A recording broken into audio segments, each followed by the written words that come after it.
We all start out our gardens each spring with grand plans. Often we try new things just to test and see how they will do. But whether it's something we've had success with in the past or something we're testing out for the first time, not everything goes as planned. I am grateful. This year has been wonderful in so many areas, but not everything I planned on or everything I tested turned out as I had hoped. Today I'll share with you those things so that you can learn right alongside me. After all, sometimes it's when things don't go as planned that we learn our greatest lessons. First, onions. My most successful onion harvests in the past have come from transplants, but I have wanted to grow onions from seed for many years for several reasons. First, there are more varieties to choose from, and I can select which traits, like storage life, that I want. Second, I've heard from many gardeners that onions planted from seed bolt less. So this year I bought both transplants and onion seeds. I started the onions in my greenhouse and they grew great. The problem was, despite having a grow light to help since the days were short when I started the seeds in January, even then it wasn't enough. My onion starts weren't sized up when I needed to plant them in the garden in late February. Some I planted anyway when they were really thin. Ideal onion transplants are about the width of the pencil, so this was much thinner than normal, and those thin ones didn't survive the transplant. I ended up then planting the rest of them later after they did size up, 2 months later in April. They ended up doing much better than my first planting. They didn't bolt, which was a great thing, but they also didn't bulb up as large as the ones that I had bought as transplants and planted them in February as usual. Overall though, I felt like I learned a good lesson. And for next season, I'll start onion seeds even earlier, and perhaps I can find more success with growing onions from seed. Second, companion planting cabbage with peppers. I planted 2 beds of peppers, and with one I companion planted with carrots, which were started from seed a few months before the peppers were planted. With the other, I planted peppers beside cabbage the same way. That cabbage was planted in March and the peppers were planted in late April. I noticed though that as the cabbage plants started heading, the peppers in that bed weren't growing as well as the ones in the bed with the carrots.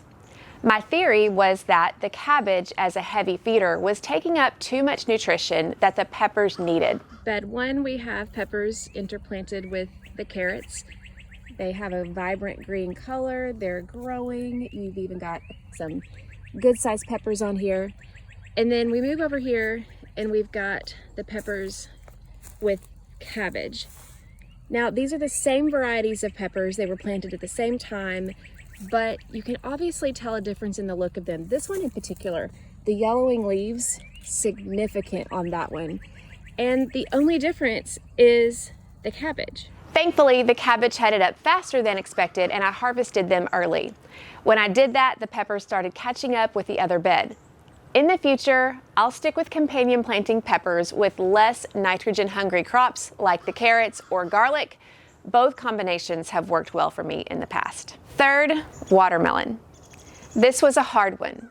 Watermelon is my favorite food, and I had such high hopes in planting several different varieties this year.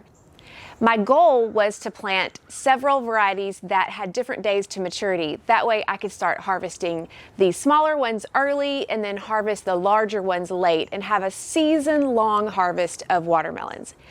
And while that actually worked, I ended up getting watermelons harvesting throughout the summer, which was great.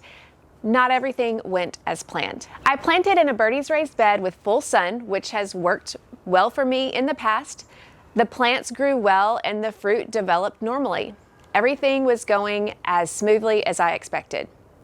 The problem was the harvest. The Moon and Stars variety and the Royal Golden, both new varieties for me in particular, showed signs that they were ready. Dry tendril, yellow field spot, hollow thump, and in the case of Royal Golden, it matured to a deep orange, which was supposed to indicate ripeness. Sadly, once I cut into them, 1 Royal Golden and 2 different Moon and Stars varieties, they were all underripe. Have you ever had that happen? It is incredibly disappointing. But having that experience, seeing that those watermelons that showed all the signs of ripeness weren't actually ripe, I carefully watched the rest of the watermelons, specifically varieties that I've successfully grown for years, like Sugar Baby and Crimson Sweet, and I was careful not to pick them too early. But when we received rains in July, which is a little bit atypical, I had the problem with them splitting. They split before I could even get to pick them. And when they split, they were plenty ripe, almost overripe. This was so perplexing to me. Some of the watermelons that showed all the right signs for ripeness were underripe, and then the other ones split before I could pick them. What went wrong? Well, I suspect this year's problems with picking at the right time was partially due to the weather. For sure that was the case with the splitting watermelons. But perhaps there's a factor I'm not considering. Still, that was definitely a disappointment, especially because watermelons I've been able to grow successfully for many years with really not much problems like this. That's another example of just because you've had success in the past doesn't mean everything's going to go well in future years.